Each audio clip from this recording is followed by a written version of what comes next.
There we are. We are live. We're recording. Hello, everybody. Welcome to another episode of Between the Notes.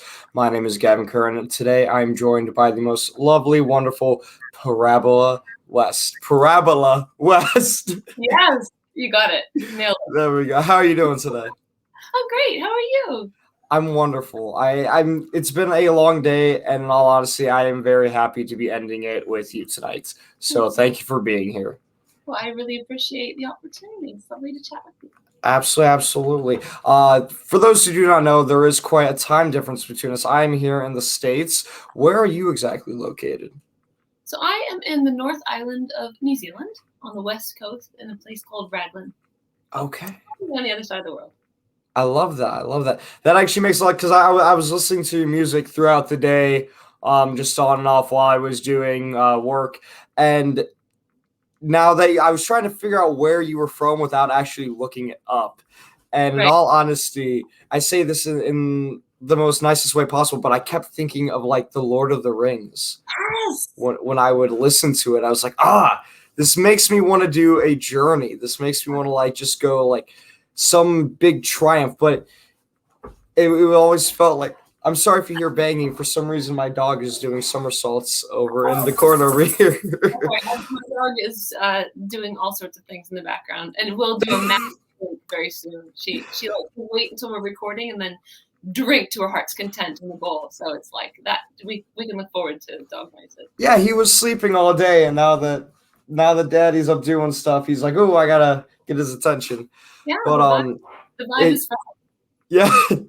But that the whole time I'm listening to your music, I'm just thinking this just makes me want to be outside doing things. It makes me want to be active, but not in a sense where you know how like some music, like when I'm at the gym, I listen to a lot of heavy metal or a lot of old school rap because it gets my heart pumping.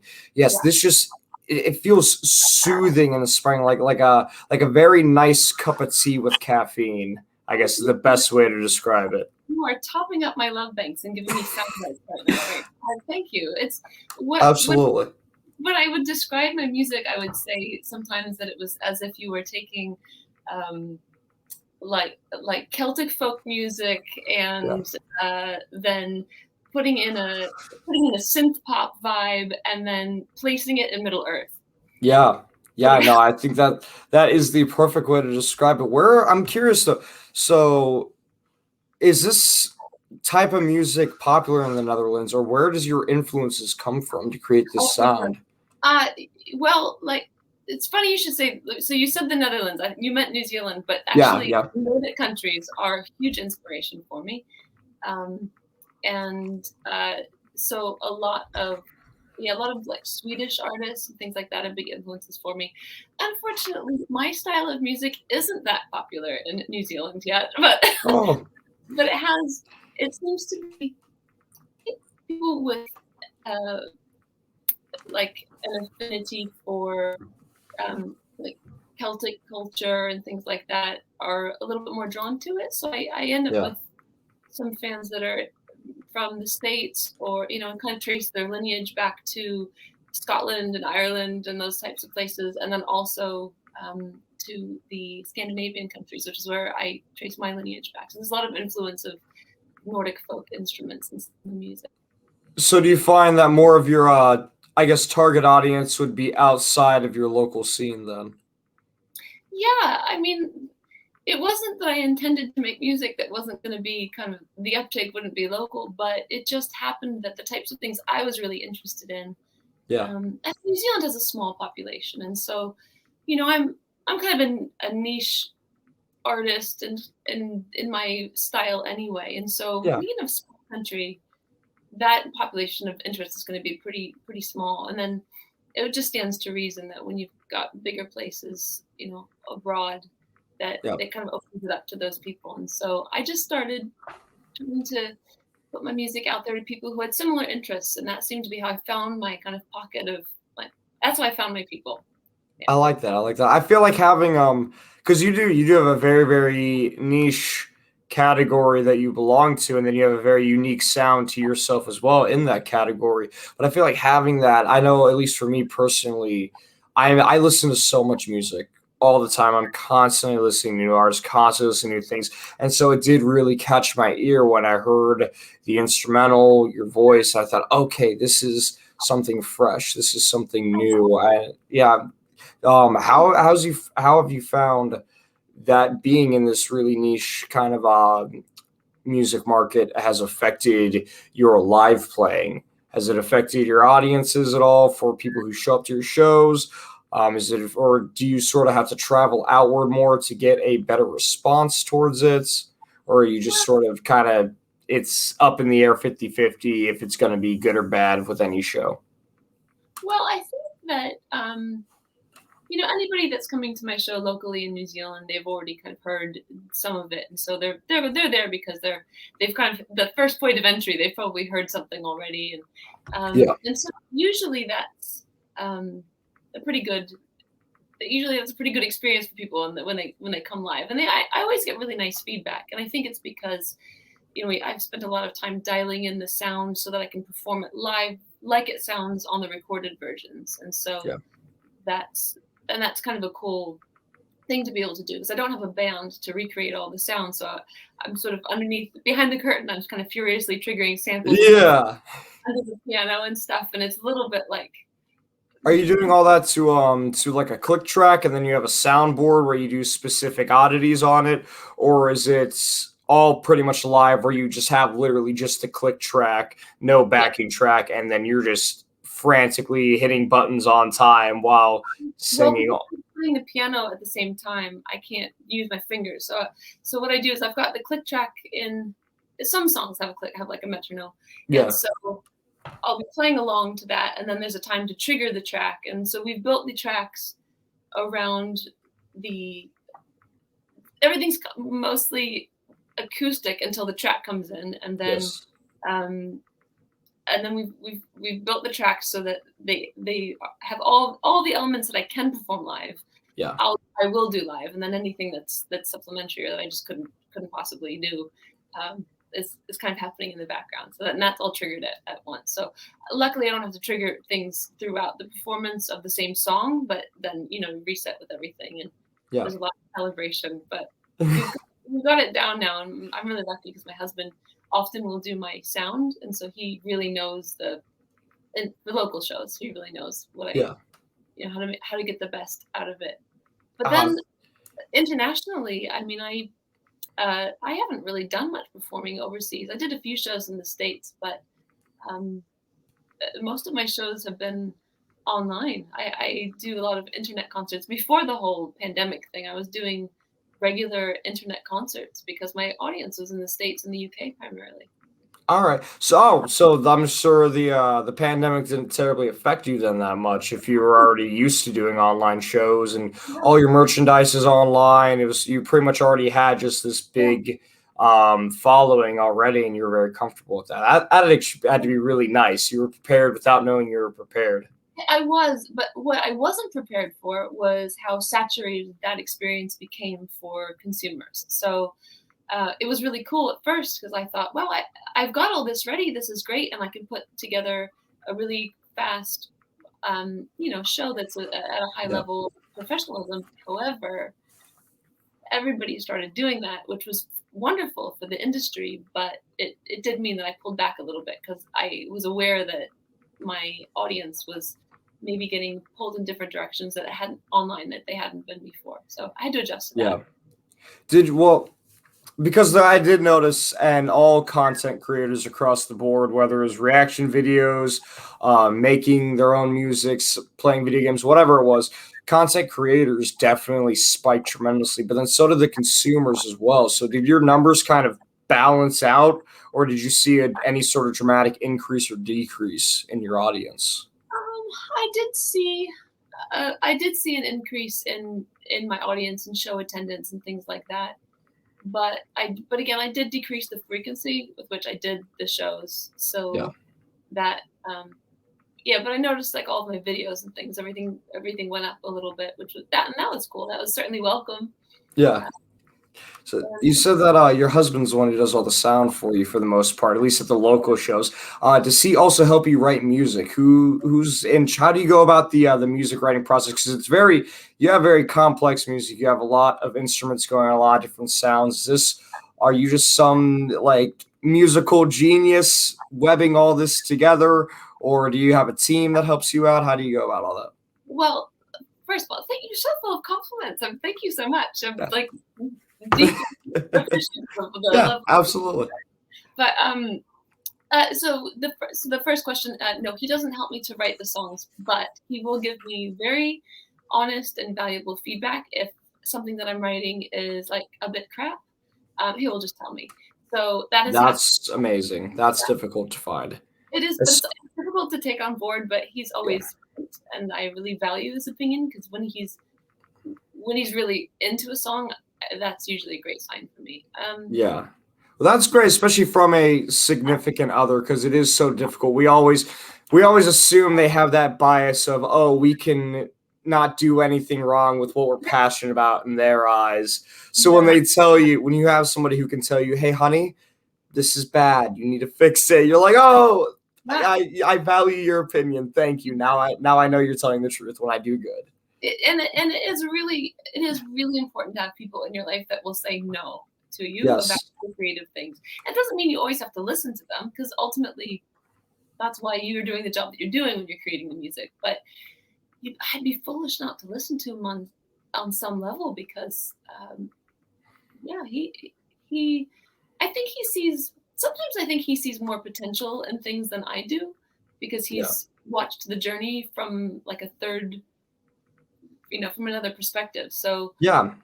he can kind of see things where sometimes I can't. But otherwise, when I'm writing music, it usually starts as like a sound melody or a thought. Often when I'm walking or driving, doing something that's movement, but my brain's not really thinking about something in particular, and then I'll go to the piano first, my lovely um, piano, and then I will go to the keyboard and start putting it into Pro Tools. And by the time it gets to that stage, I've got mostly the production in my head sort of worked out. Yeah.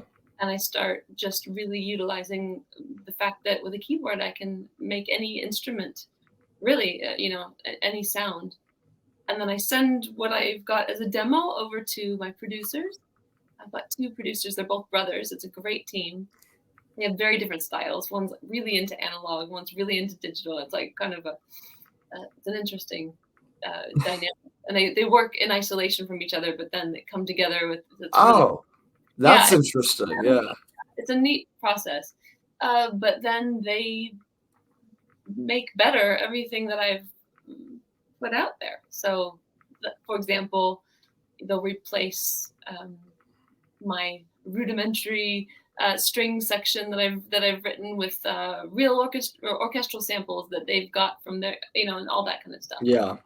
And then often, if we can, we'll get real musicians in there. And I've had some really cool things because with the whole COVID thing, it became much more acceptable to just contact people overseas to collaborate on things, and Yeah.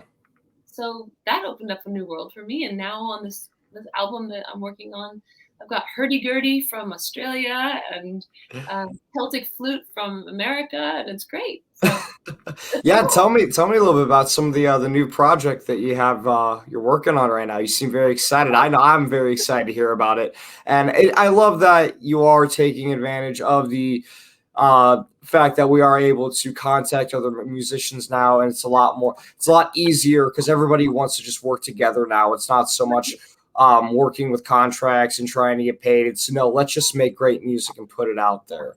Everybody's kind of been humbled by the 2020 experience.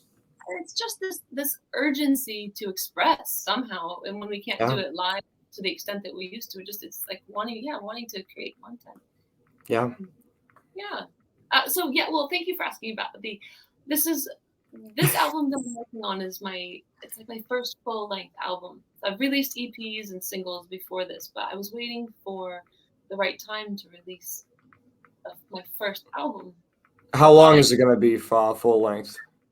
It's it's about 13 songs. Okay. So that's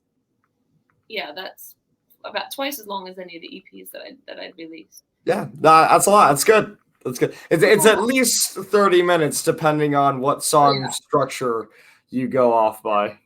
Yeah, well, most of the songs are between 3 minutes, and I think the longest song is almost 5 minutes, but there's only one of those. And then there's a song that's like 2.5 minutes that kind of makes up for it. So yeah, I get that.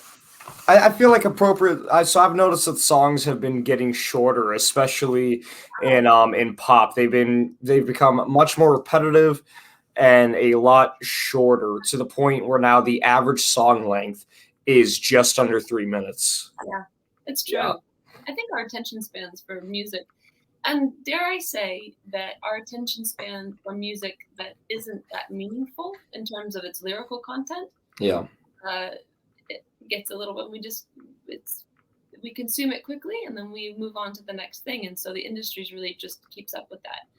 I think that's just a reflection on our society itself, though. You know, we have the answer to everything in the palm of our hands at all times, and nobody I think I was the first and last generation that had to deal with buffering.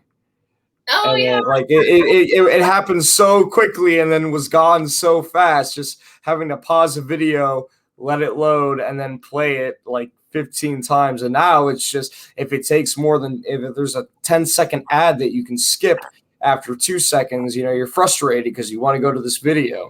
Our attention spans have been completely diminished. It's actually, there was a study shown that a goldfish has the attention span of like 10 seconds or something like that. And now people have diminished our attention span to the average person is now 8 seconds. It's less than a goldfish. It is. Yeah. Yeah. I totally agree. Those probably aren't the exact numbers, but I do know that we have a less attention span than a goldfish now due to our consumerism of technology. Yeah, well, we're doing I don't know if you've ever been in a situation where you're doing something, but the thing isn't happening fast enough, so then you're on your phone at the same time while you're doing the thing, and then you've got like 3 different things going on. And I mean, I remember a time before email. I'm a little bit older than you are, and I do remember that. And then when email was a thing, it was this dial-up modem sound that you had to wait a long time. Yeah. No high speed anything. No, it wasn't. It was just above snail mail, and everybody loved it. And now that actually, pardon me, that used to be a pickup line for a while. I used to ask Rosie, like, "Oh, can I get your email?" Because it'd make them laugh because it was such a weird thing. Or I'd ask, what was the? It was before Facebook, MySpace. I'd tell people to add me on MySpace because they just thought it was weird that I would say that. They would probably be thinking he must be a musician. He's asking for he's trying to build up the email list. Yeah. Brilliant. Yeah. Just go out and ask people for their email address. Yeah, one of the things that I've been trying to do, and I'm always so busy, so I never really get around to it, but I try to do it at least once every couple months, is a boring day where I just kind of sit in a room and just do literally nothing for a day. Because then I find as soon as that day is up, everything is so much more interesting to me. It's easier to write. Food tastes better. I become a lot more creative. Like if I'm cooking in the kitchen or if I'm writing music, watching TV, even just talking with people. Because all I do is talk to people all the time. I'm doing different shows. I'm doing things at work. And so to have that day to decompress to such an extreme level, definitely I found beneficial. And I do it once in a while because I only have time once in a while. But what are some of the ways that you find yourself able to decompress? How do you, maybe on like smaller scales throughout the day, just kind of like bring yourself some peace? I like that idea though. It's like a sensory detox. I might try that. Please do. I'd recommend everybody who's watching this try it at least once. Just spend an entire day just by yourself in a room with nothing. Yeah, and just sit with your thoughts.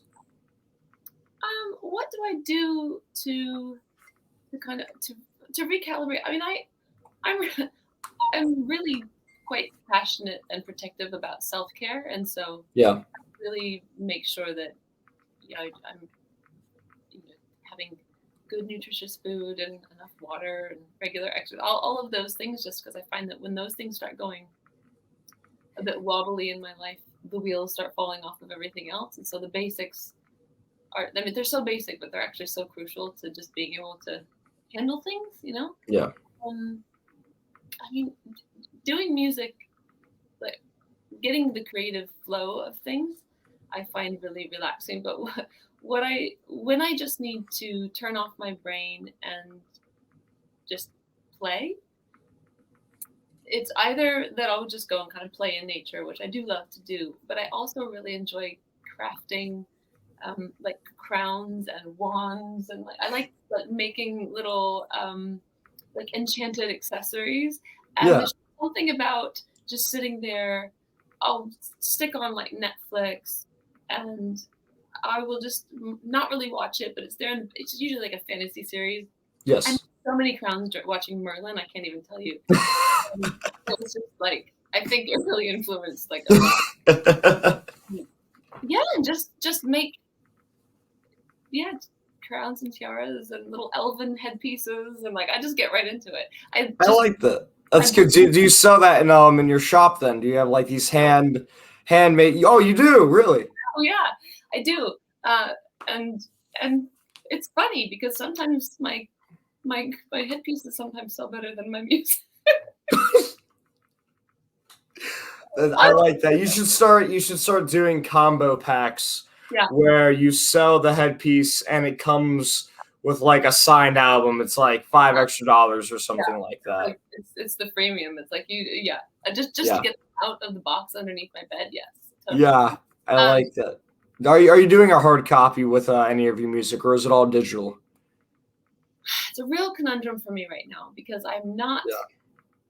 I really don't want to just create a CD because we're in this really in between space, aren't we? I like to survey and poll my emailing list and my Facebook group and things like that, and I asked them what format they would be most likely to buy this album, and most people said digital. Some people said CDs. Nobody said vinyl, which surprised me because I thought that surprises me as well because I used to be in band and we did the same thing. And while we never made vinyl because they were extremely expensive to make, we had a lot of people who said they would buy vinyl if we had them.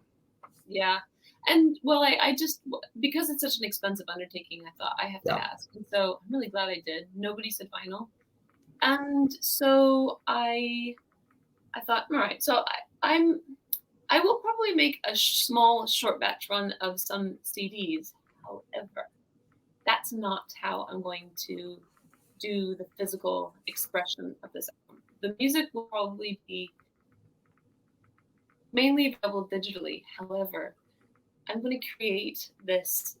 I'm in the process of creating this fantasy book where it's the music on one side of the page, the lyrics like a poem, and then on the other side it's almost like a fantasy art image that relates to the song, and so it'll be almost like a little coffee table book. Oh, I like that a lot. That's awesome. It's like it's very.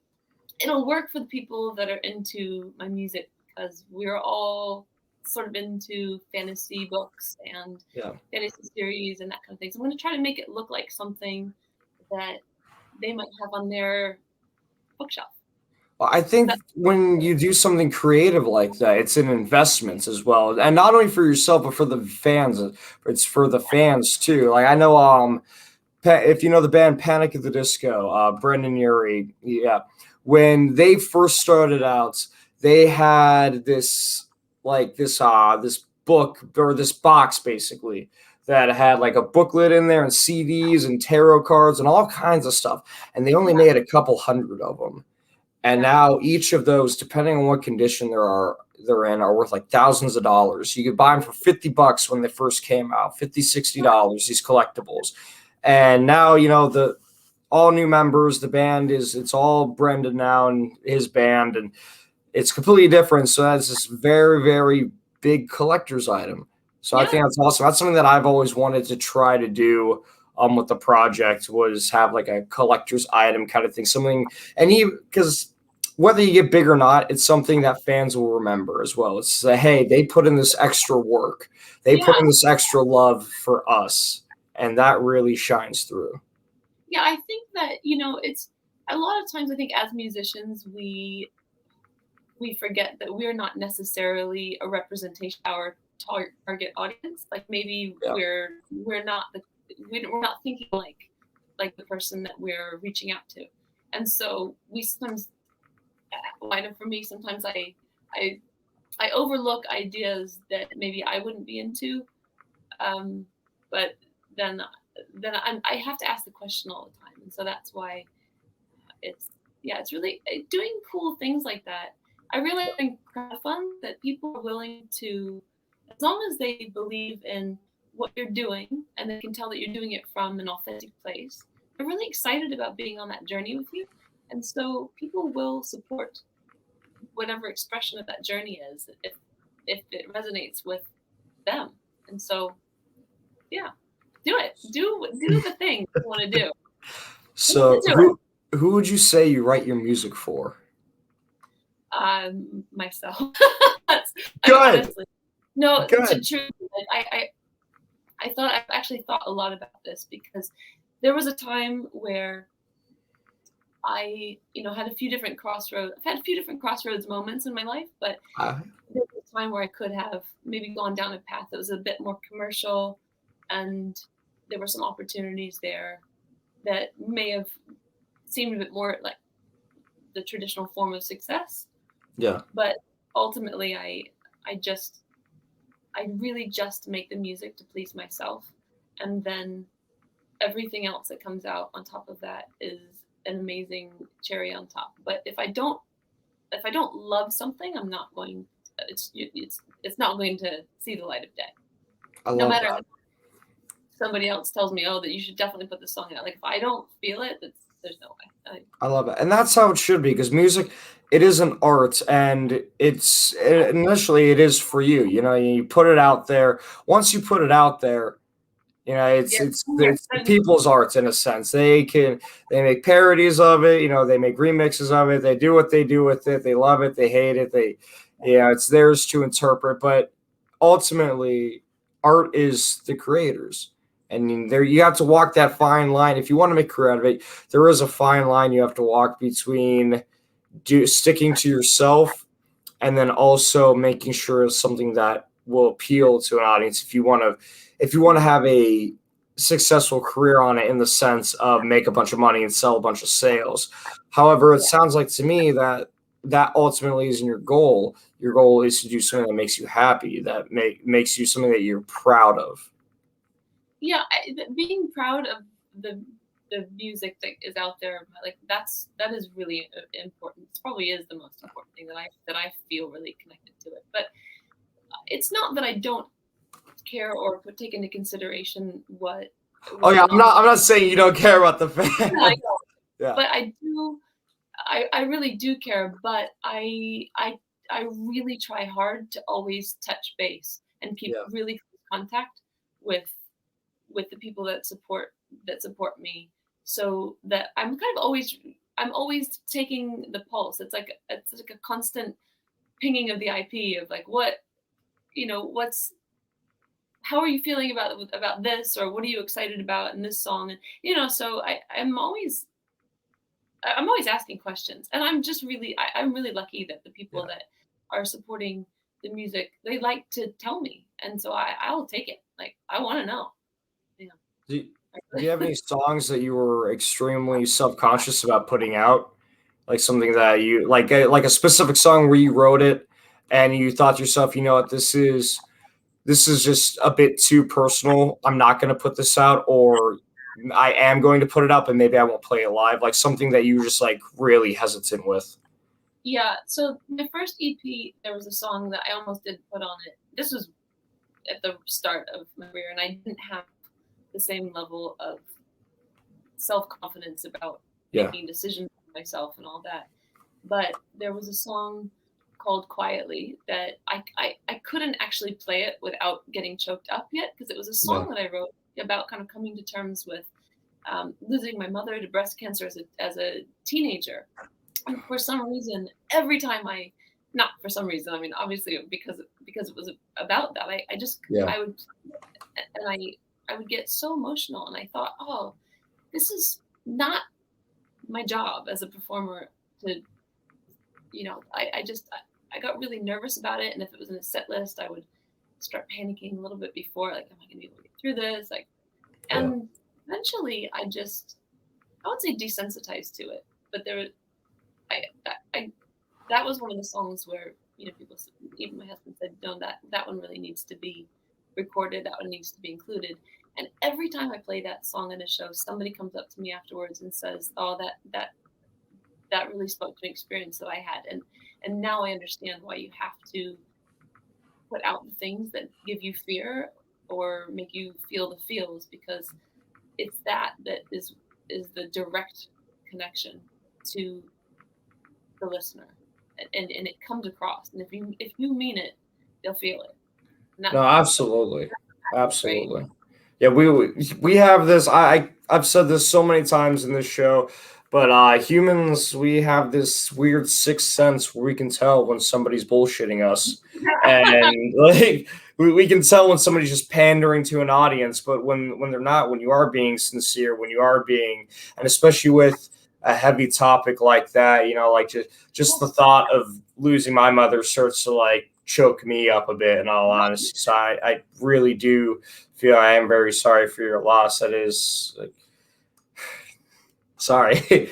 I know it's like an awkward. It's like, how do you segue from that? But no, I love it. I really do, because that's what life is, and that's what music and art is.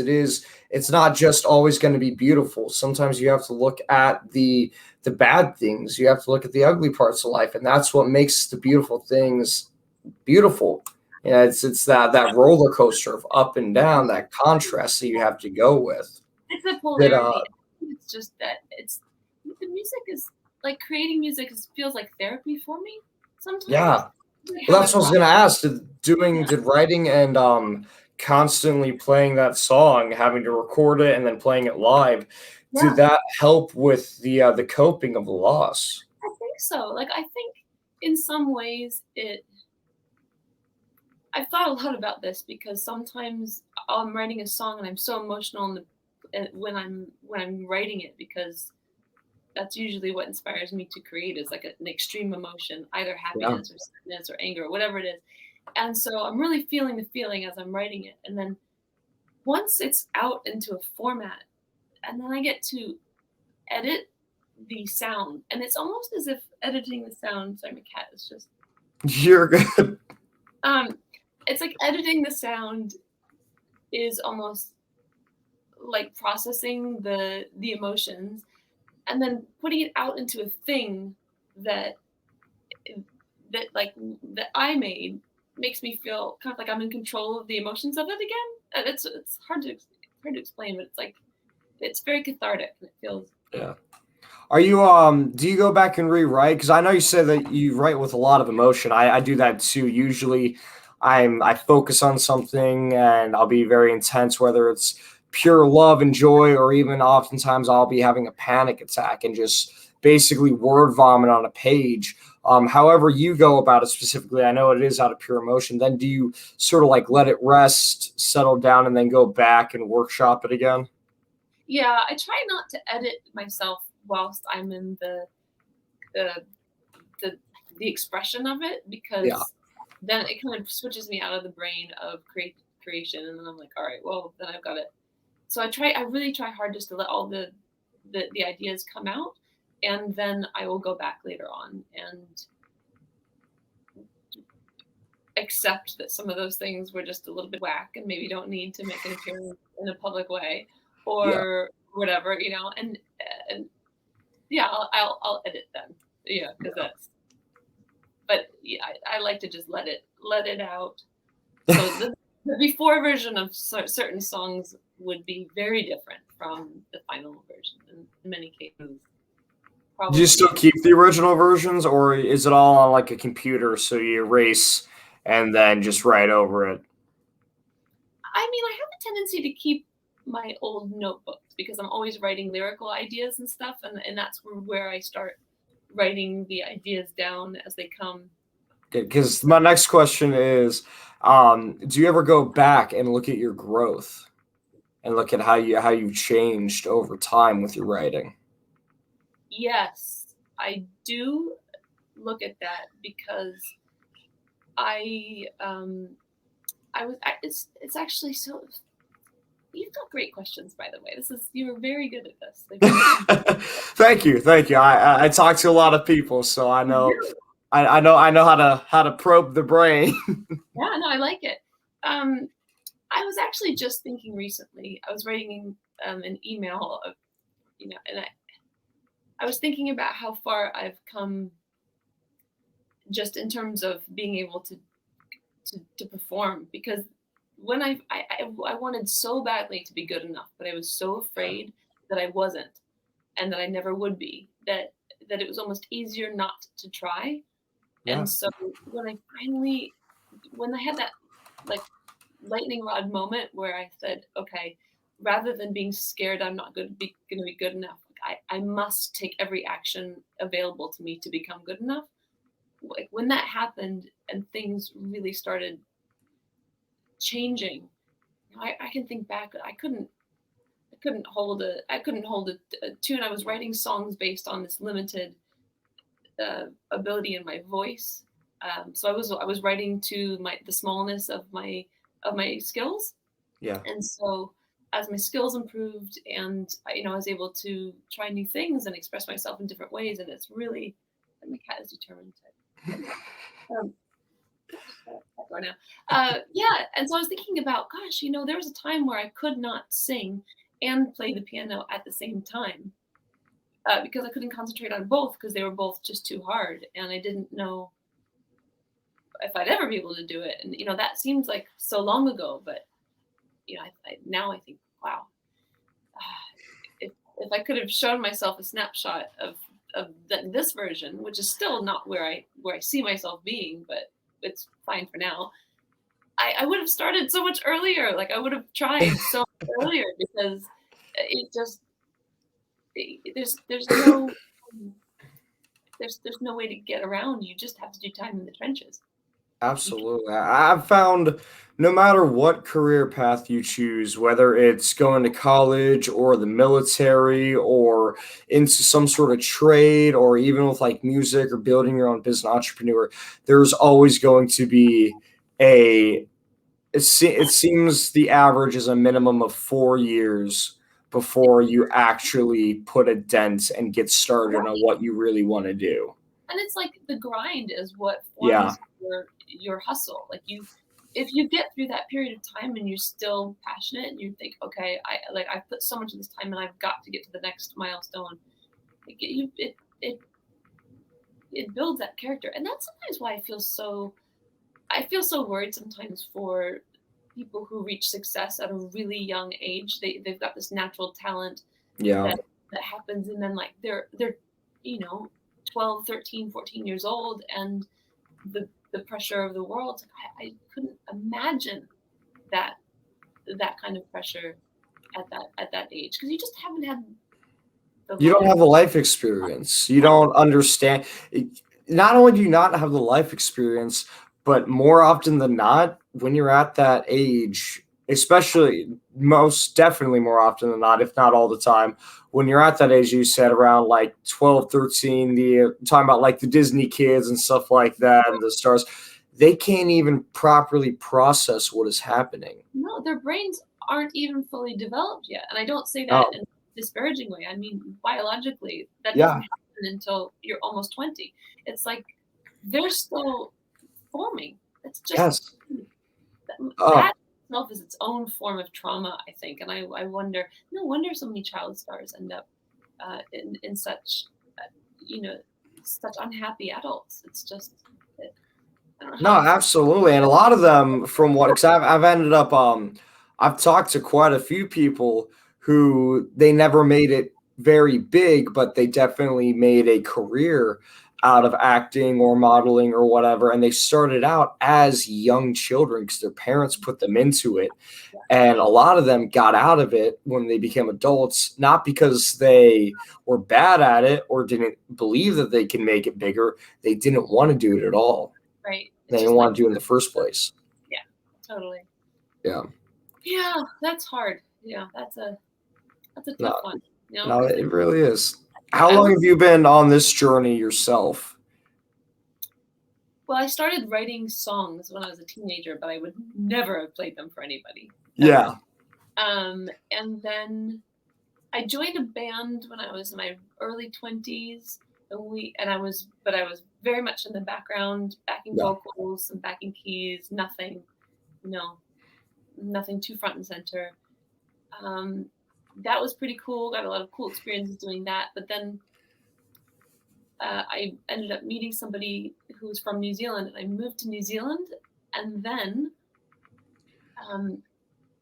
I took like a 10-year break from music in order to get a real job, because I felt like I had to prove that I could do something and be like successful at something, and music really hadn't worked out. And I felt like a little bit of a failure, because when I came to New Zealand and then that relationship kind of didn't work out, I was here and I was like, I can't go back to the States. So I'm originally from the States. Yeah, you're originally New York, correct? Or... Springfield, Massachusetts is where I was raised. I was born in New Jersey. Okay. But close, that coast. And so I was like, I have to make something of myself. And I just didn't have the belief in my musical talent or abilities to focus on that. So I focused on, getting a job in recruitment and being kind of on that trajectory.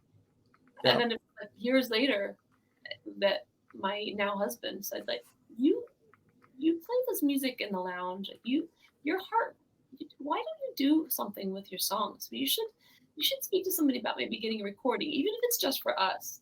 Yeah. And it was that little voice, it kind of nagged at me sort of around, why haven't I done something? Like, I always wanted to. I always wanted to see myself as a real musician. So, but I'm going to tell you right now that I do not know your husband, but I absolutely love your husband from what you have told me.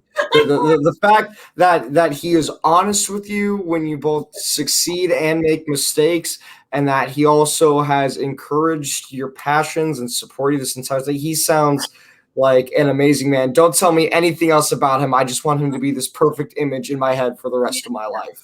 That'll be it. You're very close to accurate. Yeah. Wonderful. And he's in the background. Like he'll be able to hear all this, so he's probably the same. He's sitting there in his chair, a glass of whiskey and a cigar in his hand. Very classy man in my head. James Bond looking guy.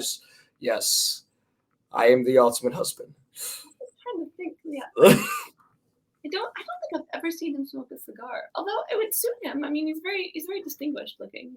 Anyway, yeah. So, but he doesn't like the internet. He doesn't really like to be on. So he prefers to be in the background. But if ever I have a photo that I want to share, like I have to put a smiley sticker over his face. No, seriously, like he's like, don't put it. I don't want to be on the interface WAP. He calls it the fake book or the Insta scam, or even like locked in instead of like that. Yeah, I love that. I don't think he even knows about any of the other. He doesn't have like a moniker for any of those. But I don't. In all honesty, the only time that I use social media is to get in contact with people because nobody really uses email that much anymore. A lot of people have strayed away from using their phone numbers now. Even it's always, message me on Facebook, message me on Snapchat, on Instagram, which always bothered me. I guess now I'm considered old school because I like to hand out my phone number and email to people. Now it's like considered whack if you call someone and actually speak with them. Like, oh, it's confrontational. Like, Well, I know you're married, so you don't know, but on like dating sites, anytime I'm on a dating site and I have a good conversation with somebody, I can't say how many times I've offered somebody my phone number and they go, oh, I'll just add you on Snapchat, and then they give me the code. I'm like, it's so weird. it is weird. I accept that it's normal, but like I had to Google what slide into a DM meant because I was like, because I kept on hearing it referenced, like, oh, then so such and such slid into my DMs, and I was like, that sounds so rude. What is that? Yeah, and now it often is very rude. Yeah, well, now I understand that, and also, yeah, and then also somebody did slide into my DMs with something very rude, and I was like, oh, lovely. That's unfortunate. Yeah. Thank you for bringing me into this part of the internet. Gentlemen, it doesn't photograph well. I don't care who you are or what you think you got. It never photographs well. Don't do it. No, I don't. I have not yet met a woman who's like, I just really appreciate those things. Yeah. Neither have I. In my head, I've come to terms with, if a woman asks for that kind of picture, it's not because they want to see it. It's for your own confidence. They want you to feel good about it. I just think there are so many other ways to build a strong level of mutual confidence in a relationship. There really are, yeah. It's a very new generation thing. It really is. It yeah. Really is. So, yeah, it's a I don't know how to express myself, so this I'm going to use this because it seems easy, and I know that, and I'm saying this from a male perspective, like it's I don't know how to express myself, so I'm gonna send her this because I know when she sends me this stuff, it sends off all kinds of electrical signals in my head that make me feel good. So it must mean the same for her, and that is not the case, gentlemen. It is. Just don't do it. Yeah. There's no magic angle or anything. Just no. And it's also just, I mean, I'm sorry that we're still talking about this, but no, I love it. It's making me laugh. It's interesting conversation, and people need to hear this. No, it's like, you know what I mean? Like, I would almost find it more endearing to see like a fresh out of the shower version, not like and I don't like. Let me just say to the internet, I don't want to like I don't. You're gonna have 3 guys as soon as I upload this, just sliding your DM, just soaking wet hair, soaking wet shoulders at the shower. Yeah, I regretted saying anything immediately after. If anything, it's the taste of regret, that I feel right now. Yeah. Anyway, let's move on. You got nothing. So, music. We're talking about music. Yes, we were. And talking about how wonderful your husband was. We were talking about, or he still is wonderful. We were talking about how you got back into music. Yeah. Yes. Yes. I did. So, adding on to that, I have 2 questions for you. The first question will determine the second question by your answer. First question is, do you feel like you have made it and you are successful by your definitions? Ooh, that's a good question. I don't feel like I have made it to where I would like to go yet. Yeah. But I feel like I have, I feel successful in a lot of things about the journey so far, but I don't know if I really ever saw like an end point. I have a lot of plans and a lot of ideas and measures and milestones of things I'd really like to achieve. Yeah. So I don't know if I'll ever feel like, oh, I'm done. I don't know if I'll ever feel like that, and I kind of hope I don't ever feel like that, but I certainly feel like I'm more towards, I feel successful because I overcame myself to do it. Like I got out of my own way and I continue to do that daily. So that really was like a measure of success for me. It's just like get out of my own way. Stop sabotaging myself, And now that goes into my next question now that I've decided which one I'm going to ask is how do you measure your success? Like what do you consider are these milestones? And then now I can add on to it. And what are the next milestones for your success? What is the next goal that you have? Well, I've been working with a business mentor recently, Yeah. and she was really she gave me a stern word during our last session because she said and she's German, and so her stern word just seems sterner because of Yes. It's a harsh language with a harsh accent. yeah. So she just said, I think you are being too hard on yourself. I think that you aren't celebrating these small milestones, and you are only focusing on what you still have to do and what's undone and your to-do list, and you're not giving credit to what you've done so far. And I thought, oh, that's a good point, because if you don't celebrate the little milestones, it just Yeah. starts feeling like this long, endless project that Yeah. you just never achieve. I don't know, are you the same? Like, do you have like a to-do list of things and it never gets shorter? So I actually, within arm's reach, I have tasks written down. I have a list of daily tasks, which are things if I feel like I'm just bored and don't have anything to do, instead of surfing the internet and getting lost for 2.5 hours, I will open this up and see, oh, I should probably clean the cat's litter box, which I do need to do.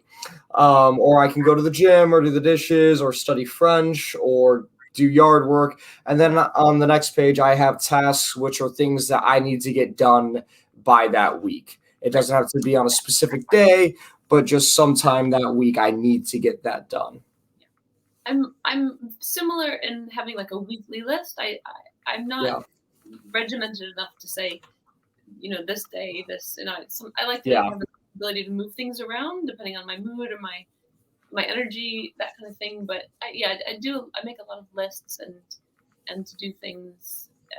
But working with this mentor, which I highly recommend to anybody, if you have the opportunity to, and there even are opportunities where they donate their time, to the creative world. So definitely working with a mentor is so helpful. But or a coach or just somebody to hold you accountable. And so at the moment, the short-term goals are to get this album completed, to get that fantasy book.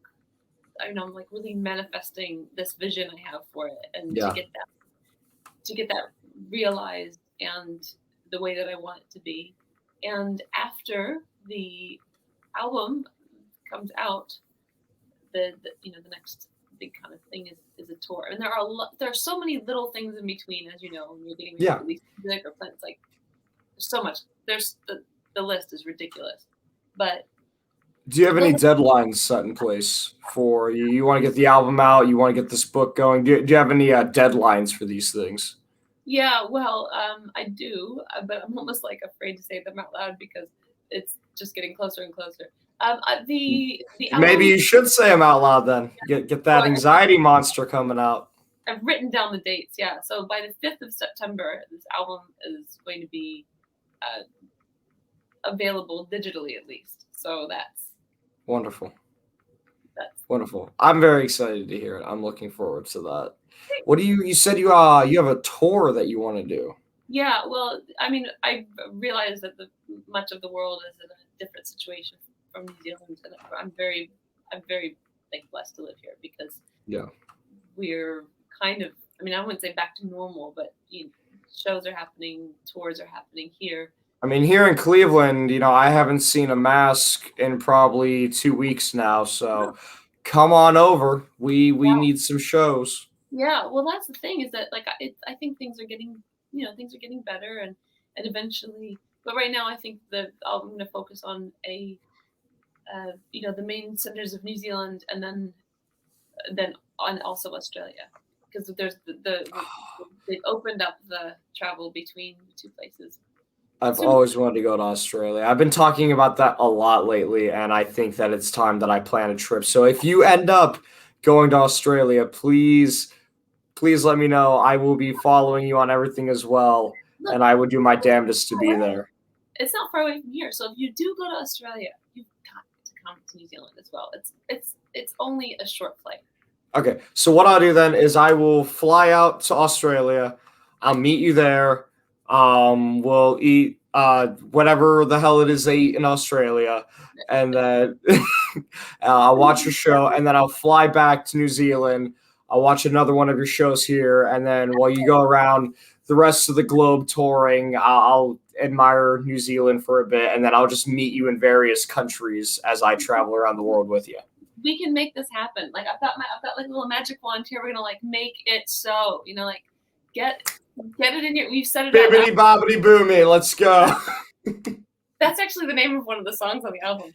No, it isn't. It is. Yeah. In fact, that's what we're working on in the studio right now. Bibbidi boppity. Dude. All right, what's it about? I gotta know now. Okay. The thing is that it sounds really lighthearted because it's like bibbidi boppity. It's super dark. So it's. I love when artists do that. Yeah, it's kind of a complicated soundscape, and it's sort of the best way to describe it would be if you were looking at a bunch, like a show, and it was a bunch of scary clowns reenacting all of the most frightening stories in the Bible. But with like Nordic instruments. It's fine. You'll love it.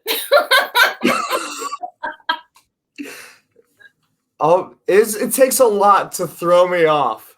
And that has to be damn near one of the most interesting things I've ever heard in my life described. Well, I really clowns describe. Can you say that again for me, please?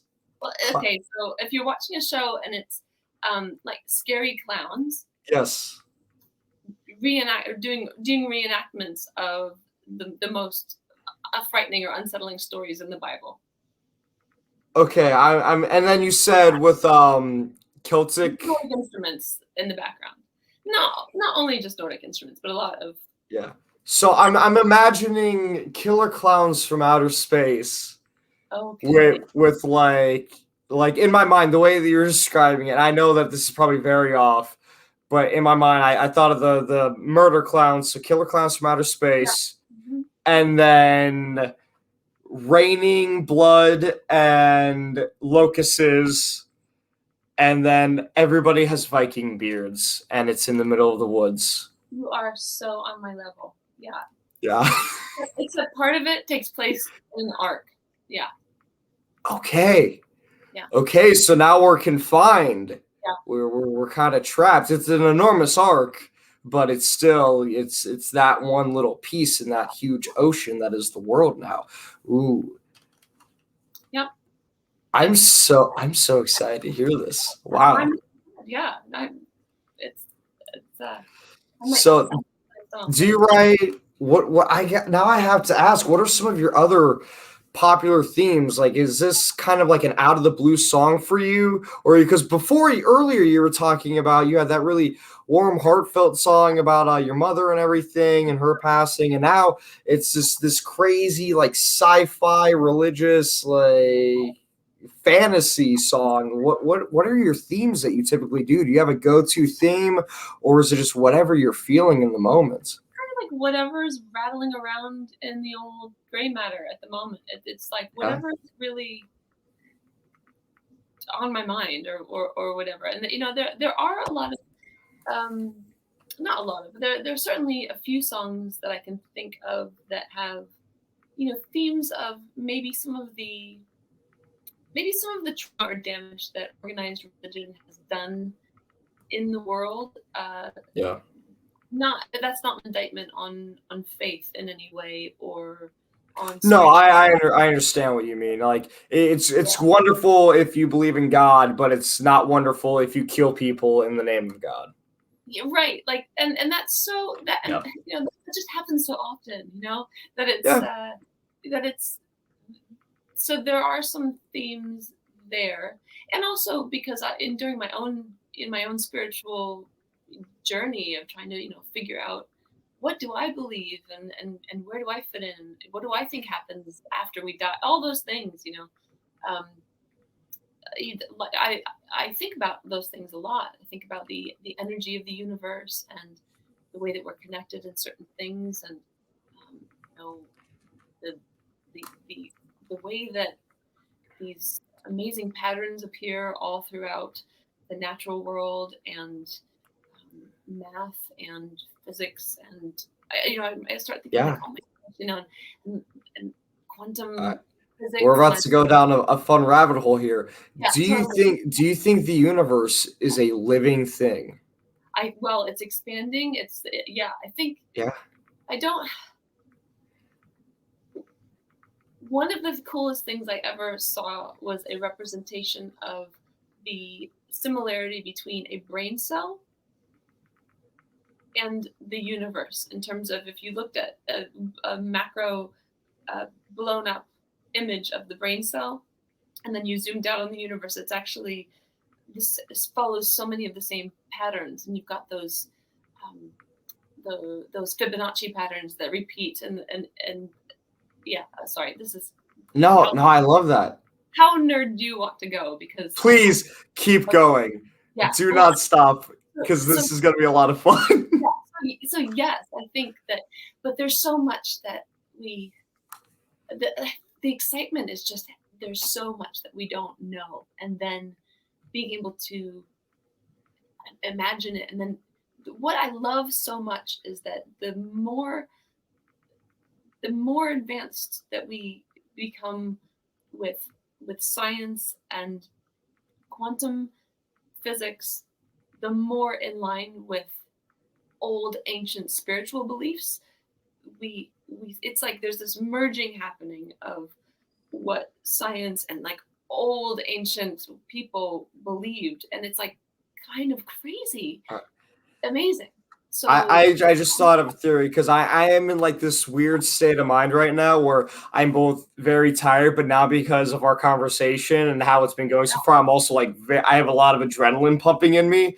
So okay, I've come up with this theory now because when you brought up how similar, how like almost disturbingly similar a universe is to the brain cells, right? The electrical signals going off the synapse and everything.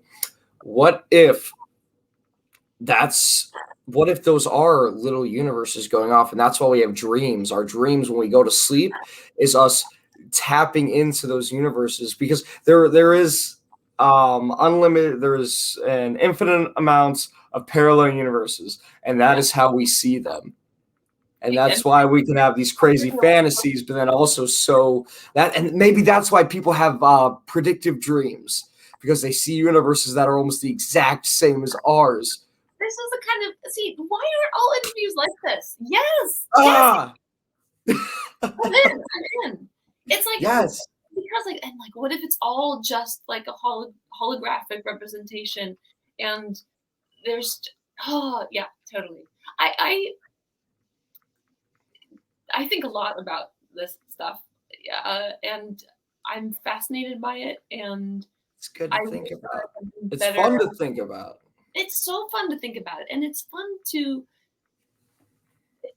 let things like that kind of slip into your creative space as well, because creative energy is, I feel like that's tapping into, they what people say, like in the flow or whatever, but there is sort of like a, Yeah, the zone when like you're doing something you're really passionate about, and it's like a you wave. almost transcend in a sense. Like you know that you're doing stuff, Yeah, but you don't really do it. You're hypnotized right. basically, but you're Well, consciously hypnotized. your brain waves are like now, and I think it's like a theta state when you're in that space, and so you're Yeah. um and that's one of the reasons why I record my music in 432 hertz, is because, or A equals 432, is because I'm really trying to encourage the brain of the listener to kind of feel more relaxed. Don't know if that's science or if it's just hearsay. I know it's a very divisive topic, but I feel like it can't do any harm. But Yeah. it's like when you get into this certain space, you're kind of aligned with consciousness in a way, and it's it's hard to articulate stuff like that without sounding like way too hippy dippy or woo woo. But I, Well, I think that stigma, the hippy dippy woohoo stigma, has been put onto these topics for two reasons. Because one, you have people who get way in. Well, you have people who get way into it, but are inaccurate with some of the things they say. Yeah. So, and then they don't want to have a dialogue on it, and Yeah. that creates issues. So that turns people off. And then you Yeah. have people who do know what they're talking about, but people don't want to listen either just because they're not very interesting with it. And then you have people where they are interesting to listen to and they know what they're talking about, but for whatever reason, people don't want to accept it. They don't want to, whether it's the government or society, people kind of shut down these ideas. Like I've had conversations like if we have free will or not is a conversation I love having with people. I there's a theory that I heard there's a YouTuber named Exerbia. His logo is this little turtle and he does a bunch of really fun like philosophy kind of videos, and one of them is based on free will. It's called Why Is the Milk Gone? It is one of my favorite YouTube videos ever. And I bring it up to people all the time. And more often than not, probably 8 out of 10 times, people end up walking away from the conversation. I'm not trying to be confrontational. I just want to see what their train of thought is on it. Yeah. And basically, the way that it goes, if you don't mind, I'll summarize it for you really quick. So I'm afterwards, by the way. Oh, you gotta watch it. So he's making some coffee in the morning. He goes to get milk. He's out of milk. Why is the milk gone? Well, I went to the store, ended up buying whiskey. I was gonna buy whiskey because it was a rainy day out. Well, it's a rainy day out because of the weather or because of the atmosphere. The atmosphere is here because the planet was created, and he just keeps backtracking and blaming other things until the universe was created. Can't buy whiskey and milk at the store. Like I just he got distracted by the whiskey, but yeah. Oh, he's funny. And so he backtracks all the way to the beginning of the universe, and he's like, "Well, does that mean that the universe knew that I would run out of milk, billions of years in the future?" Yeah. Well, maybe.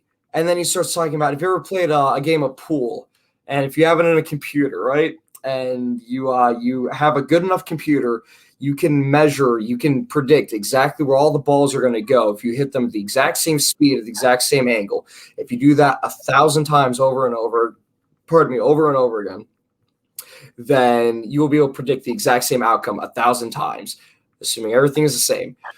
So that being said, it's a cause and effect. So pool ball B has to react to pool ball A, which has to react to pool ball back and forth. Well, molecules are the same way. They have to react in what happened prior to it. And so all your brain is it's just nothing but molecules. It's nothing but synapses going off in a direct reaction to what happened prior to it.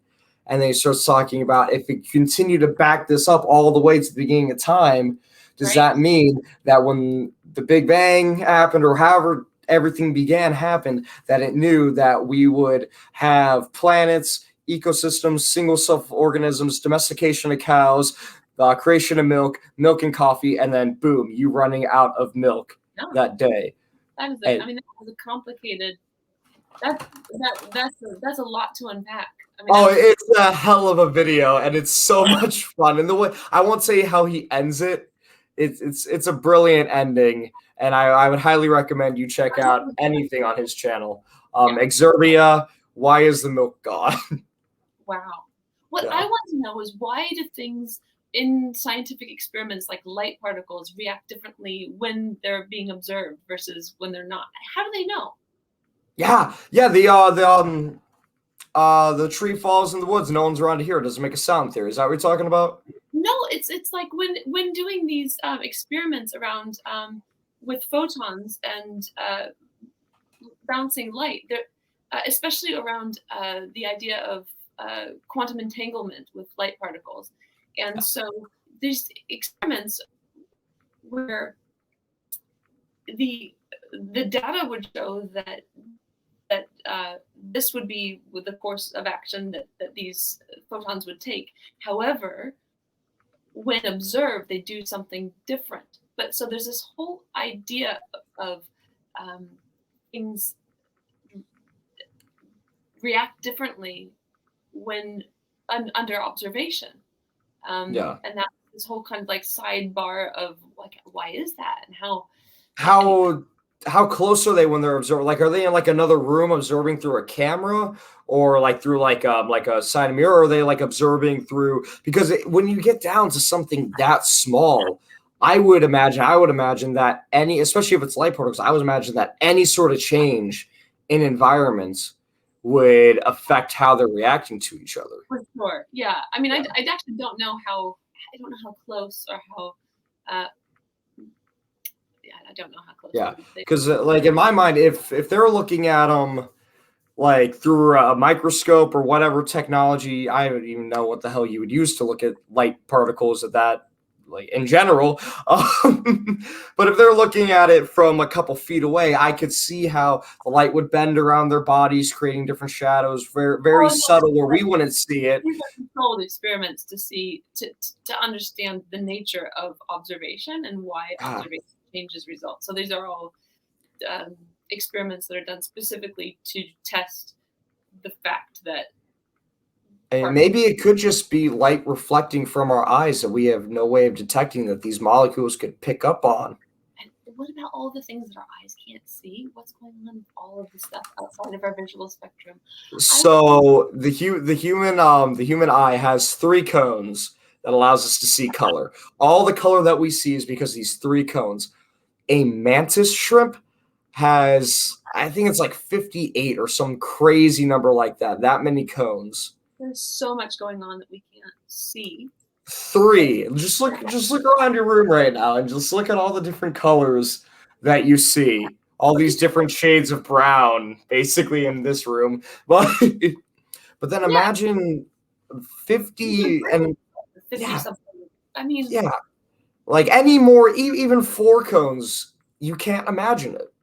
I think this is why drugs were invented. I think that's why, because I think that we were like are driven towards wanting to expand our consciousness, and we have Do you know about the stoned ape theory? stoned ape. I know that The the sounds like one. stoned ape theory. Oh, snap. Is We're this about the the, when they did the testing on monkeys around whether or not cannabis killed brain cells? no. These so the stoned ape theory is based off of prehistoric psilocybin psychedelic mushrooms that were found in ancient hippopotamus scat. And so basically our ancestors, like the old Neanderthals, they all they did is they roamed and they scavenged. You know, that's all they did. They ain't settled down like we do now. They were nomads, and they would find these mushrooms in this poop, and they think to themselves, "Oh, this is food. I don't care that it's in a pile of crap because I don't know what hygiene is or germs or anything like that. So I'm going to take this. I'm going to eat it." And they would eat it, and it would cause these psychedelic trips. And what happens when you eat mushrooms is it creates new pathways in your brain for like synapses and Yeah, neurons and shit. It creates new ways of thought, and it rewires you, but not in a way where it's erasing anything. It's adding things. And one of the common things that you see when you're on psychedelic mushrooms, if you've ever taken them, is trees and stuff being on fire. And so the theory is that they started eating these mushrooms regularly, whether it was microdosing or heavy dosing, and it caused them to be able to comprehend how to use tools properly and how to use fire properly. And once they were able to use tools and fire, then they were able to do things like cut and cook their food easier. And then once we're able to cook our food, we're able to consume more calories, which means our brains could grow larger, which means we get smarter, and just creates this cycle.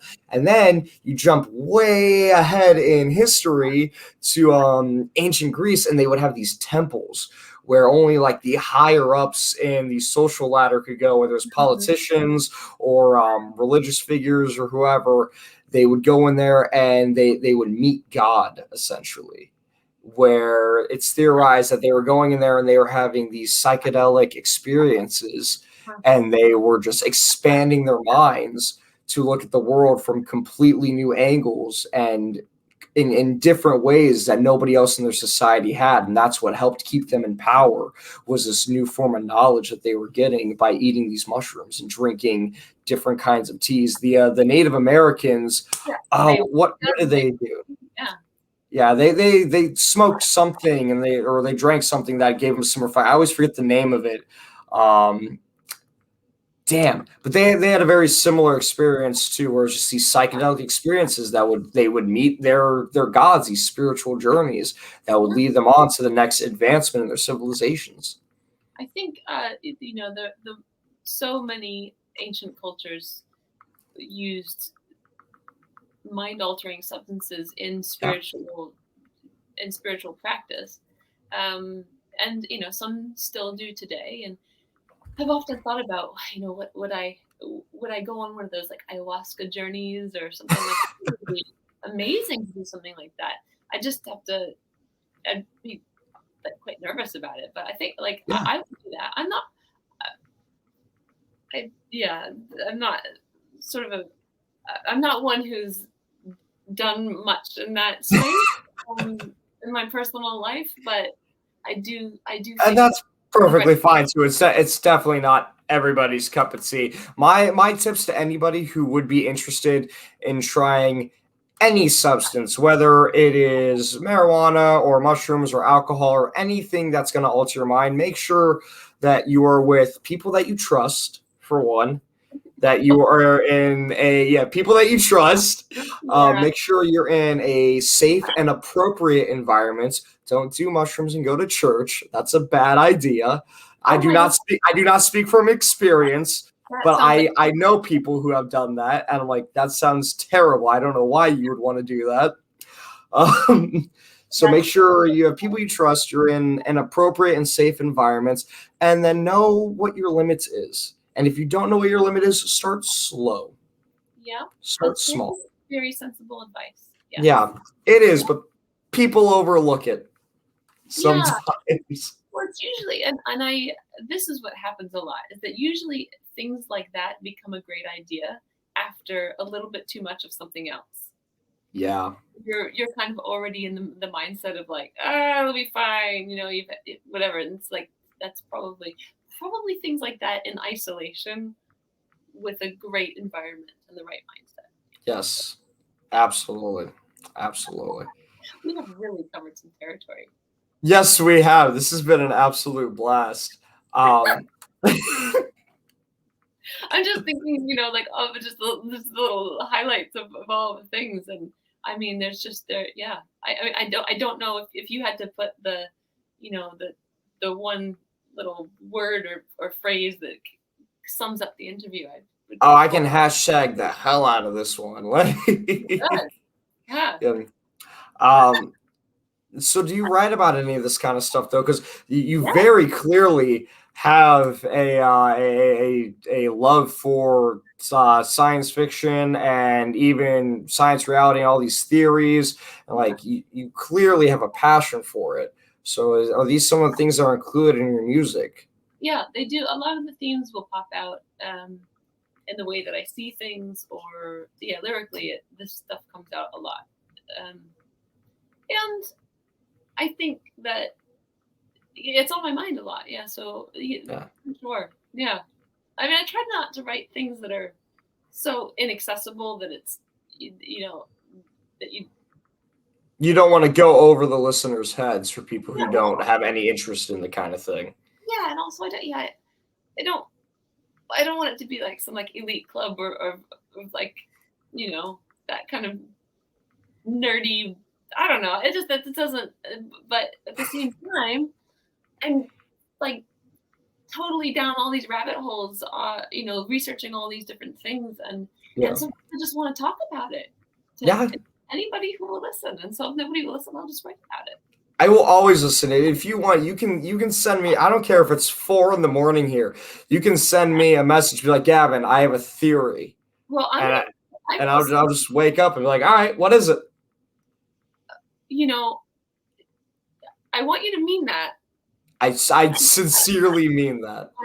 I feel like this might happen. I feel like this is the start of exchanging links that are going to be like, Yeah, yeah. It's seriously like even now I'm still thinking about the dream theory that I brought up earlier. Like anything like that, you could text me something like that. Just be like, hey, Gavin, what if deja vu just means that we died in an alternate universe and now we were reborn into this one without even knowing? That was the mental delay. wow, yeah, I like it. Yeah. I'm trying to think like, what would life be like if none of our pineal glands had been calcified by modern living? Like if we just were seeing all the things and expressing all of the transmitting all of the frequencies that we have the capacity to as these electromagnetic hubs of fizzing energy. What I love that. That'd be fun. Yeah, I That'd mean, be interesting. there And are just for the viewers' sakes, I know there's always going to be people who's like, they don't know what they're talking about. You're right. We're not professional scientists. We yeah, have a vast amount of knowledge, and yeah. we're having fun with it. Like if you're that person watching this long into this video and I'm like you're mad, flattered, first off. yeah, well, if you're mad about the fact that we aren't experts in this field, like the joke's on you. We're No, musicians, all right. We just think of stuff and then put it to tunes. right. Like Yeah. that's how we roll. Do you ever write really vague lyrics? Maybe not that like you put out, but just for yourself. Like I know the Beatles have some weird stuff. Like Yeah. they got some stuff like or like a lot of You ever listen to ska music? Yes. Yeah. Sometimes I feel like those are just like I feel sometimes as if somebody went into a library and looked at all of the headlines on a magazine and then just combined them all. I feel like a lot of them sometimes are like similar to drunk texts. Yeah. Okay. Yeah. Yeah. There's a comedic singer, Trevor Moore. He has a song called "Drunk Text to Myself," where that is literally all it is. It's all the times he's texted himself completely hammered, and he just put them in a song. None of it rhymes. It's him just saying the weirdest damn things in the microphone over a really gentle guitar. I mean, can be accused of sometimes writing myself, in that little like notes section in your phone or on the computer, like book. And sometimes I'll like type in something and this is really proud. This is really good. And then next time I look at, I'm just thinking to myself, this was a moment of excess that should not have been committed to anything. I think that's a great way to do it, though, because I put a lot of thought into my lyrics when I write. I tend to write a bit too deep sometimes, where even I'll feel like, ooh, that feels a little pretentious almost, because I know all the thought and meaning that went into it. So what I'll do is I'll write down like a couple lines or a verse or whatever, and then I'll put it away for a month. And if I can come back to it after a month of forgetting about it and still understand what I was trying to say, then I'm like, okay, that's a good line. That works. That's something that can be interpreted properly. Yeah. It sometimes just depends on, like, some songs are obscure and they're kind of fine to be that way. And then others, you're really trying to say a certain thing in a nice melodic way with structure, and that's fine too. But there's always a different, I loved listening to Tori Amos, when I was growing up, and like listening to some of her lyrics are so random and obscure. And then in interviews, I would like pour over if she would ever talk about what it meant. And it's so funny. Sometimes people say what something is about, and it's so different from what it meant to you that I almost rather than say it at all. I've had that situation before. Yeah, so it's like, it's okay. Whatever the gaps are, people will fill it in with what it means to them. So that's okay, I think. Absolutely. Do you rather? What I'm trying to say here. So many things going on. Trying to recuperate for a second. So, do like the music to typically follow what your lyrics are doing as far as emotion wise, or do you like to try? I know you said that one song that you're working on, Bibbidi Bobbidi, that song is going to be, it's darker, but it sounds happy. Is that a sort of out of norm thing for you, or do you enjoy doing that contrast where you want to make the people feel something while you're really saying something else? I don't know if I'm actually clever enough to do it on purpose. I think that sometimes it just happens. That sometimes the vibe of the lyrics and it follows the vibe of the song structure, and then there are times I can think of a few songs where it's they're totally in opposition, but it works because the song sounds upbeat, but the lyrics might not be, and so Yeah. I think there was a period of time where I felt like maybe all of my songs were getting a bit sad, and I got sick of myself for that performing things. I was really wanting to just mix it up a little bit. So I think that's probably what ended up happening is that I just thought, well, I'll still write the way I write, but maybe one example is this song. My second, the EP is called How Long, and it started out as this like, forlorn ballad, and by the end of the recording experience it had completely transitioned into this 80s synth pop vibe, and I love it because it's but the lyrics are really sad. It's just about it's about this person kind of just wanting to feel loved again by it's like by their partner, and I was inspired by a really sad marriage breakup of someone in my family, and kind of loving both sides of that union, but knowing all that kind of thing. And that's always an awkward situation when you have family or friends break up and you're friends with both of them, but then you feel like you have to pick a side even when they say you don't have to pick a side. Totally. Yeah. It's the worst. I totally, yeah. It sucks. Especially if you really feel so, close to boy. It's an impossible situation, and it just stinks. Anyway, do you think it's worse when it's a mutual breakup, or do you think it's worse when one of them did something to cause the breakup? I think the worst is neither of those two. I think the worst is when there was no incident that occurred, but it's just a slow, sad erosion of the relationship. I think that is the most sad thing. Like, where you see it coming before they accept it. One person's on board and the other person's like when you can see it's in that song that I write about that. It says a broken heart is better than indifference, and it's like when you get to that part where you don't even really care anymore. You just want it gone. Yeah. When one person's in that space and the other person's still trying to hold on, oh, that's so brutal to watch. Yeah. It's so cringe. Not cringe. Cringe is the wrong word, but it's just it's brutal. No, it's torturous. It's painful. Yeah. Yeah. Rest in peace, Jack. I'll never let go. I'm flying. Yeah. Oh, every night in my dreams. Oh, geez.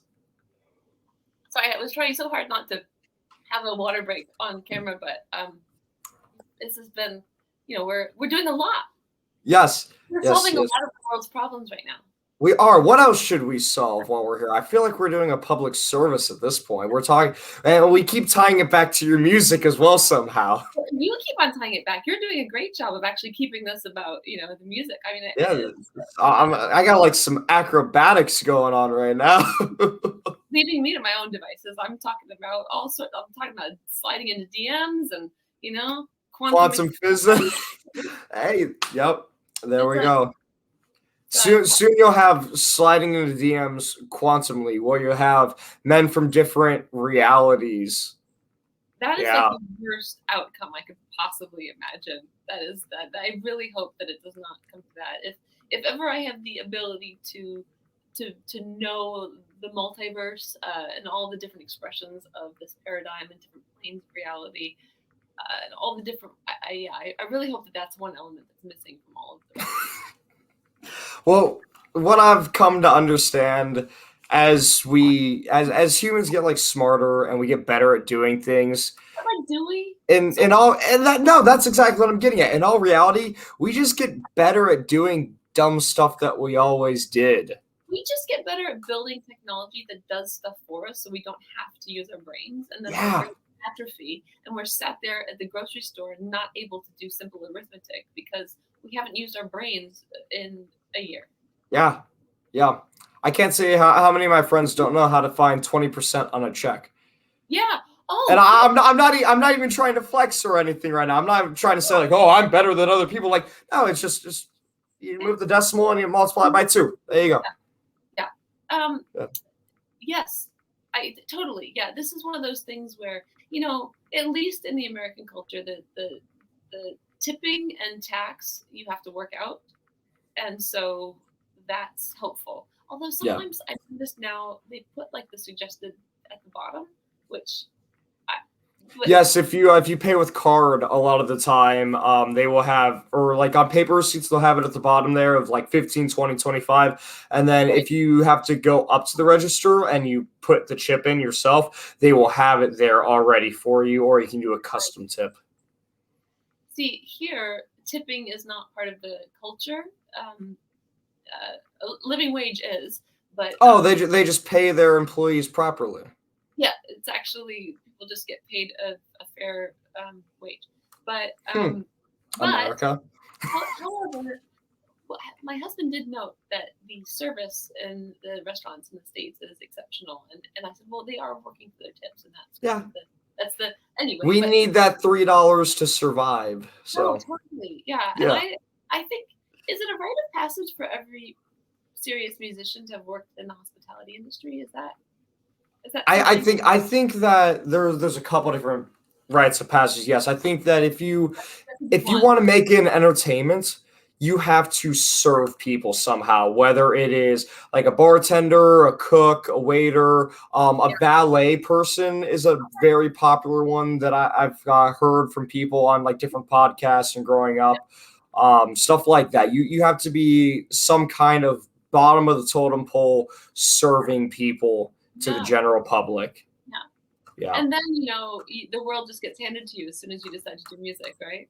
Yeah, that's exactly how it works. You starve for like the first year of what would have been college if you decided to go to college and make your parents proud, and then after that you prove everybody wrong who laughed at you when you were just doodling notes in your notebook, and you say, ha, now look at me, I'm the big cheese. I moved from my bedroom upstairs to the bedroom in the basement.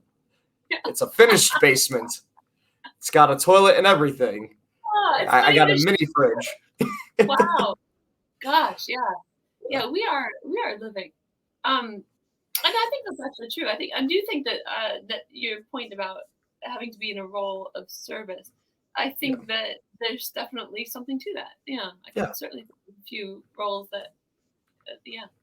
Well, it's a weird culture because while it is humbling, because I worked in restaurants for 6 years, and as many things frustrated me, as many things I hated about it, overall, I really did love the experience. I loved the people I worked with, the good customers, the bad customers, the messing around, the joking with people, the flirting, the whatever came with the territory and everybody that I met. There was a lot of awesome experiences that I had, a lot of great things that I learned from being the fruit service. And the number one thing is that it was humbling. It made me look at people and think, wow, you know what? Some of you really suck. Some of you are really awesome, but we're all just trying our best. Yeah, I think there's something working in those industries. You see people at all ends of the spectrum of how they're doing, and it's really. I wholeheartedly agree. Yeah, no, absolutely. I know And you pick up weird things too. Like I know I had a bad habit. I worked at Chipotle for 3 years. That was my first job. I was like 15 or 16 and got a job there. We would always yell outdoor when we walked through from the back house to front of house, and 'cause it was a two-way swinging door, and we only had Oh, one of them. of course. Yeah. Oh, yeah. Yeah, Right. yeah, yeah. Yeah. So we'd yell door so we wouldn't run into each other. Yeah. And probably 3 months into working there, I found myself accidentally yelling out door in my house and Yeah. at school, and I just have people look at me like I was mental. It's like, Yeah. oh, don't worry, or like behind on your left. You pick up lingo. Heard that is one that I do to this day. Yeah, heard that. Gotcha. Yeah. Yeah. So Interesting. Yeah. fun Well, social experience. they're formative. They get right embedded right into your psyche. I feel like it should be a class almost. Like I feel like part of graduating in high school should be you have to work in a restaurant or some kind of food service for a month. Yeah, I mean, I think that people who really don't want to Yeah. have like a certain type of person who the idea of serving others is really like counter to their temperament or whatever, and like Yeah. I don't want that person having access to my food. That is fair. But I also feel like they wouldn't. I feel like the average person, like there would definitely be the exceptions of people who are going to do dumb stuff to your food. That's just kind of a risk that you take when going to restaurants. There's always that one out of a few thousand people who are, like a Slim Shady kind of guy. Like a Fight Club kind of moment. Yeah. Yeah. Spitting in the onion rings. But I also feel like there is there's also a social anxiety with the expectations when you work in a restaurant of knowing, hey, don't mess with people's food because somebody here might knock me out if I do. Because people take that very seriously. Yeah, no, absolutely. Yeah.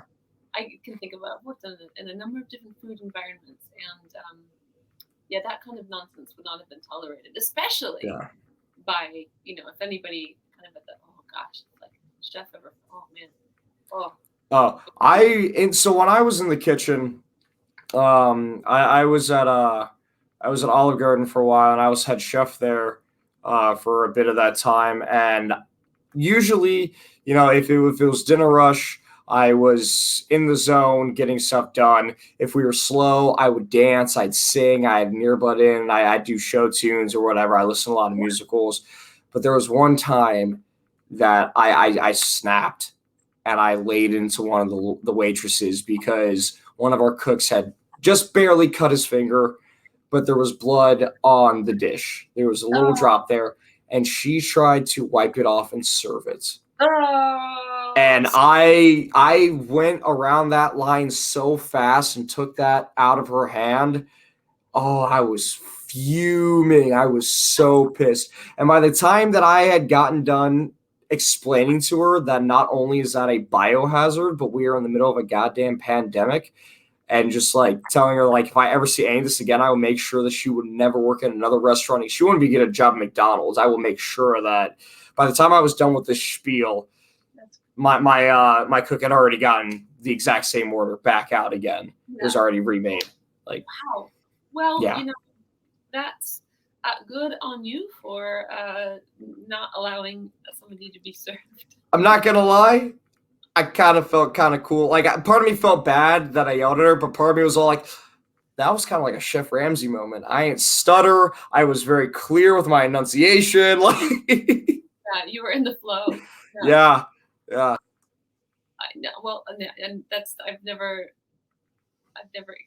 I cut myself once, and it was like a major, and I was just ushered out to the back, and everything just got shut down.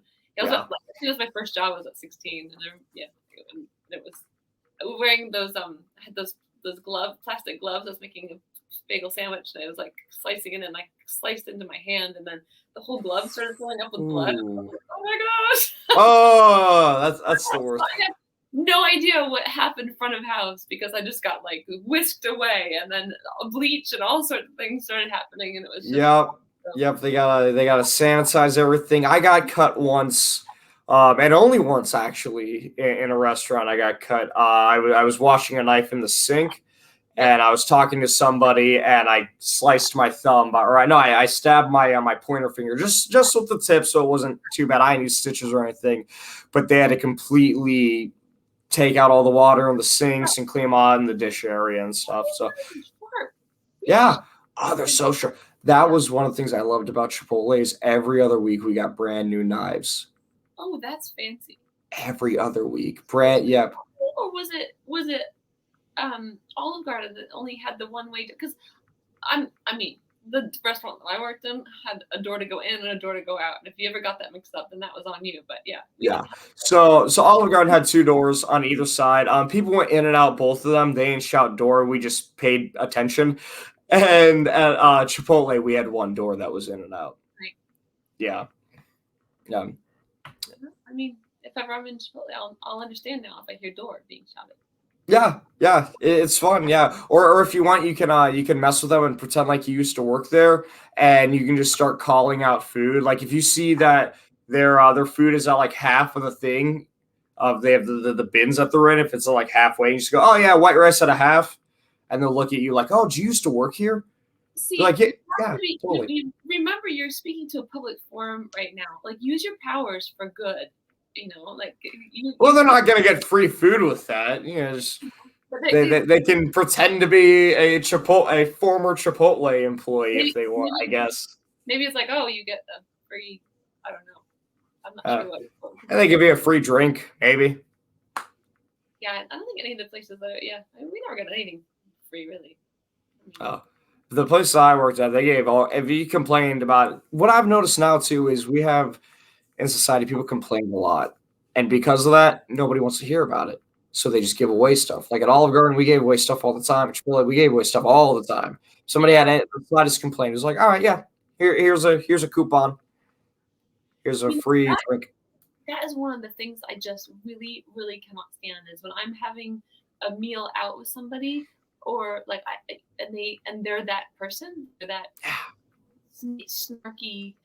Like I cannot stand it. I really, you learn so much about somebody going out into an environment, seeing how do they treat the wait staff, how do they treat the taxi drivers, how do they tip, like what you learn so much about somebody.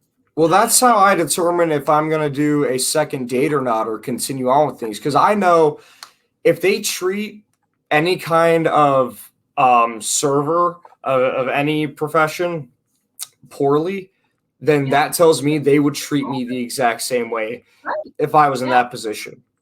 because it's a mirror. It's because Yeah. you can see that they see themselves lower than they. It's Yeah. like it's a lack of deep insecurity about Yes. themselves, like wanting to So wield power and authority over people in lesser functions in order to make yourself feel better.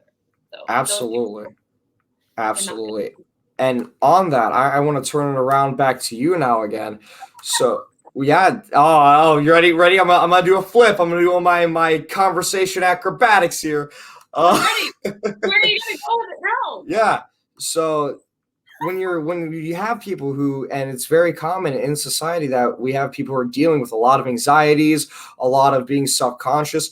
Yeah. The biggest thing, especially in artistic people, is imposter syndrome. Oh yeah. Do you ever suffer with that? Do you ever deal with that? And if you do, how do you go about it? And for those who don't know, imposter syndrome is when you do something that people give you recognition for, but it's not just like, hey, that was a good job. It's you did something that was truly awesome, and you can't accept that people really love it. You feel like you don't deserve the love and the praise for it. How do You you feel like deal with that? Yes, yeah. exactly. That's why, yep, you do feel like a fraud, an imposter. Do you And ever then feel like that sometimes? And then how do you deal with that? um yeah, definitely have moments where I feel that way. I think the best advice is like preparedness, because Yeah. sometimes that just, but I don't know if there's really ever, I don't know. It's not just in the music side of things. It's like in any scenario where I kind of feel, it's like when you feel really invested in something, and but It's So really with anything that it's any kind of creation yeah, it's like that there's you can feel it. Yeah. that fear of like Yeah. I'm putting myself out there and I don't know how it's going to be received, or like I don't know if I can pull this off, or Yeah. and there was a period of time where I thought that people who said nice things about my music were just being polite, Yeah. or like saying it because they felt like they had to, and I don't know Yeah. when that changed, but somehow I started thinking, no, actually, maybe they like it. Like that's okay too. Yeah. But it wasn't. It's not like it took a certain number of people to say it. It was like, I don't know. It was something inside you that had to click. It had nothing to do with the outside world. It was, I need to let this be able to sink in properly. But it's you asked me earlier about do I ever like go back and look back on things and think about how Yeah. far, and it's like those. It's that process that helps to get your head out of the imposter syndrome, because it's like you Yeah. actually looking back on your milestones, think, okay, I did actually get to this stage, and I did actually do this, and I think that sometimes we all have to be reminded not to speak to ourselves in a way that we would never speak to somebody that we cared about. Yeah. You know, like not to be so critical and so, just, yeah. So I think there's a self-talk that's negative is something I really, really, really try to. On the flip side, I feel like based off of that answer, you don't actually really have this issue. But if you ever do or ever believe that you might in the future, pulling yourself out of that, how would you prepare, or how do you keep yourself from going too far and then going to an egotistical side with it? I don't know. I mean, do people who have that trouble like even think they have that trouble? So I don't know if like I think so, because I think somebody who is extremely egotistical, I think do they know? oftentimes it's a defense mechanism. Yeah, I think don't it's a know. subconscious defense mechanism for their insecurities. Because I feel like sometimes like to be like ego is often in relation to something or someone else. So Yeah. you know, it's like how do I see myself in relation to this other thing, and I don't really I there I'm kind of so in my head about comparing myself to the version of me that I want to see, that I'm not really comparing myself to anybody else. But I don't know. That's a good question. I would imagine that if I ever started getting egotistical about something, my husband would pull me up about it immediately. I was just thinking your husband would say something. So fast to just nip that right in the bud. He'd be like, yeah, sweetheart, like I need to have a little word with you. Like you're turning into an a-hole. And he would just very politely just he would tell me. I love like, that. I don't know what I would do if you ever, like I hope he never has to have that conversation with me. Yeah. I'll let you know if it ever happens. Yeah, you do that. I'm so excited for all these these random midnight texts I'm gonna get now. It's just gonna be theories of the universe and the meaning of life and quantum mechanics and physics, and then just updates of your husband keeping you in check. You're like, I mean, if ever you need someone like that. Yeah, you definitely do. No matter how grounded you are, we still go through phases. We go through little like parts in our mind, whether it's the in time of the day, time of our life where we want to do weird things, or we kind of say things out of pocket, and we just need somebody there that we love and trust who's able to say, "Hey, stop." Yeah, totally. Yeah. I just thought of a better answer about the ego thing though, and that is, I think that staying a little bit uncomfortable keeps you from ever being too confident. I like that. So, like, if you start feeling like I just am really nailing this, I don't even have to practice, I am so great, then it's like you kind of you need to do something different or challenge yourself, and then because as soon as you get outside of your comfort zone, you're scared again, right? And then you're vulnerable, and then you're not a wanker. Yes, wonderfully put. Oh my God, we have covered so much. This was an absolutely wonderful episode. I would love to have you back on the show again. Would love to keep in touch with you. Like I said, I would definitely be. I will send you theories and videos, and I'm looking forward to hearing some from you This, as well. this Just is the start. random thoughts. Yeah. This is the start of like crazy stuff. This is beyond between the notes. All right. I'm excited about this. Yeah, It's a how long is this? I feel like Oh, we blew through. We're at an hour and 50 minutes right now. Yeah. That's gonna for those who weren't for those who weren't listening before we started the show, because we hadn't started the show yet, so how could you listen? We were talking in the background, asking like, oh, how long are we gonna want to go? I'm like, we'll see how the conversation flows. And she had the audacity to say, okay, well, I'm not sure how interesting I'm gonna be. Well, I mean, I didn't know that we were going to talk about things that I was going to ask me about myself, which, after a while, it's just like, you can only say so many things about yourself before you No, I love asking people about themselves, but I hate I hate first date conversation. I hate icebreaker conversation, small talk. When I want to know somebody, I want to really know them. I want to know the weird things about them. I want to know things that like they don't even think about, like consciously. It's like subconsciously. That's what I like to talk about. Yes, I'd like to get cut straight through it. And yes, I hear you. Anything else that you would like to plug in before we end the episode? I know you got upcoming music, you got the project going on. Any shows you're doing? Any music videos? Any new merchandise? What do you got? Okay. All of my brain power is going into the work and the process around the album and the tour and all the planning and the creating things. So I don't have any new shows coming up, but the best thing to do is to go to my website, which is www.parabolawest.com, and that will take you to places where you can hear my music, or if you want to check out my enchanted wands and crowns, you can look there. I've got t-shirts, I've got mugs, I've got blankets, you name it. Got it going on. I love it. I love it. Oh my God. Thank you again so much for being here. Once again, everybody, this has been Between the Notes. I am Gavin Kerr, the most wonderful, lovely Parabola West, and her wonderful husband in the background who has been listening in. He's not on screen, but we know he's handsome. We will see you all next time. Thank you again so much, and take care. Have a great night, guys.